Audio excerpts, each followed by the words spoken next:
වරවෙන නදසමින් සිත සතොසිනි සරහැර සියොතුන් සියපත් විදිමිනි පුරඹර වසමින් සිටි රඟකුම් වැනි සුරසෙනගට සුරසුන් පැන වූ වැනි වරවෙන නදසමින් සිත සතොසිනි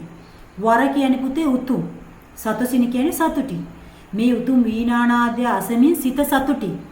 සරහැර සියතුන් පියපත් විදිමිනි සරහැර කියන්නේ පුතේ ගමන් නවතලා දාලා සියතුන් කියන්නේ පක්ෂීන් පියපත් විදමිනි කියන්නේ පියාපත් විහිදගෙන ගමන් නවත්තලා කුරුල්ලෝ මෙහෙම පියාපත් විදාගෙන පුරඹර වසමින් සිටි රඟකුම් වැනි පුරඹර අන්න භාෂාවේ විශිෂ්ටත්වය යොදලා තියෙනවා සංදි කරලා පුර අඹර තමයි පුතේ පුරඹර වෙන්නේ පුර කියන්නේ නුවර අඹර කියන්නේ අහස නුවර අහස මේ නුවර අහසේ මේ කුරුල්ලෝ වසමින් සිටියලු මෙන්න බලන්න පුතේ අමුතු විදියට රඟකුම් වැනි රඟ කියන්නේ ආකාරය කුම් වැනි කුමක් වැනිද ප්‍රශ්නයක් අහලා උත්තරයක් දෙනවා අන්න හරි ලස්සනයි නිර්මාණශීලීත්වය මෙතනින් ප්‍රකට වෙනවා වැත්තෑවෙන් යන්නේ කුම් වැනි කුමක් වැනිද කියලා අහනවා මේ කුරුල්ලෝ මෙහෙම පියාපත් විදගෙන මේ පුරේ අහසේ වහලා හිටපු ආකාරය කුමක් වැනිද සුරසෙනගට සුරසුන් පැන වූ වැනි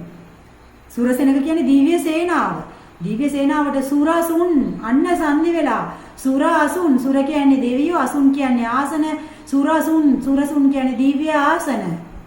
පැන වූ කියන්නේ පිළියෙල කරා වගේලු දිව්‍ය සේනාවට දිව්‍ය ආසන පනවල වගේලු පුතේ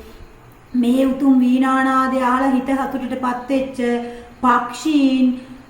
ගමන් නවත්තලා දාලා පියාපත් විහිදගෙන මේ නුවර අහසේ වහලා හිටපු ආකාරය මොකක් වගේද දිව්‍ය සේනාවට දිව්‍ය ආසන පිළියෙල කළා වගේලු දෙවියන්ට වාඩි වෙන්න කියලා කුරුළු පියාපත් විදාගෙන හිටියා වගේලු අන්න පුතේ සංකල්ප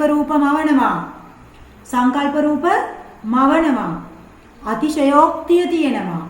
ශබ්ද රසය තියෙනවා